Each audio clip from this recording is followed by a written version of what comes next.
Türkiye Prezidenti Recep Tayyip Erdoğan, İslam Hemkarlık Teşkilatı İqtisad ve Soda Hemkarlığı Daimi Komitetining 37. növbetlik ministrlar yig'iniga tor orqali qatnashib, Xitoyning jinoyatga izchil sukut qilib kelgan İslam Hemkarlık Teşkilatıning yig'inida Uyg'urlar masalasini tilga oldi.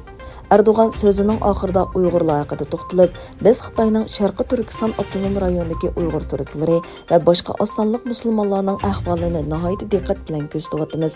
Men İslam Hemkarlık Teşkilatıning o'z qurilish nishoniga mos holda bu masalaga sezgur qarashi kerakligini umid qiladiganligimizni qayta ta'kidlayman dedi. Xitoy Amerikaning boshqarilgan bomba saplangan urush paraxotining Tayvan bo'g'ozidan o'tishiga e'tiroz bildirdi. Xitoy Tashqi ishlar ministrligining bayonotchisi Zhao Lijian bayonotida Amerika paraxotlarining yo'l boshlash erkinligini bahona qilib kuch ko'rsatib, rayonda jiddiylik paydo qilmoqchi bo'layotganligini aybladi.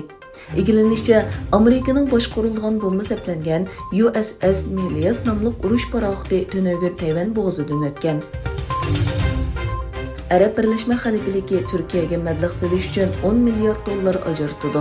Abu Zabi shahzodasi Sheyx Muhammad bin Zayd Al Nahyan Turkiya raisi Erdo'g'anning taklifiga binoan Turkiyada ziyoratda bo'ldi.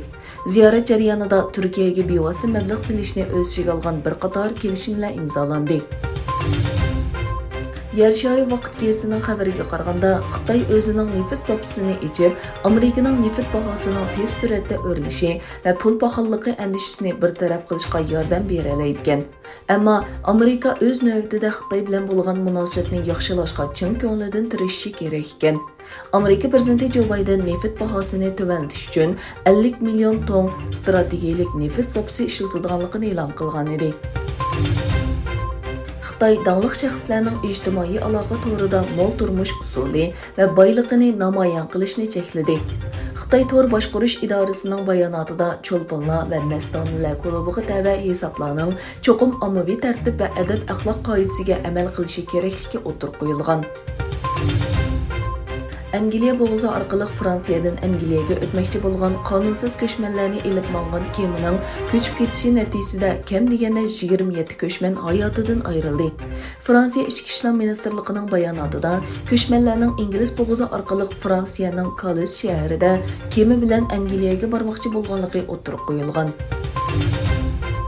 Xitoy tartibidan jazo lagerlarida bir mezgil tutib turilgan pensiyaga chiqqan Uyg'ur ma'mur Gulbahor Hotivoji yig'ilish lageridagi fojialar haqida biz hatto ular xohlagan vaqtda ondan hojatxonaga bora oldik. Ular ayollarga yilda 2 qatim o'qil urdi. Biz uning nima ekanligini bilmaymiz dedi. Lagerlarda o'qituvchilik qilishga majburlangan Qalbinur Siddiq bo'lsa, lagerlarda tutib turilayotganlarning qiyin qistoqqa ilinib qolmay, balki yana bosqinchilikqa uchraydi. Men ko'rgan va boshdan kechirgan ishlarni unutib ketolmayman. Uyg'urlar butunlay yo'q bo'lib ketishidan ilgari Turkiyadan yordam so'rayman dedi.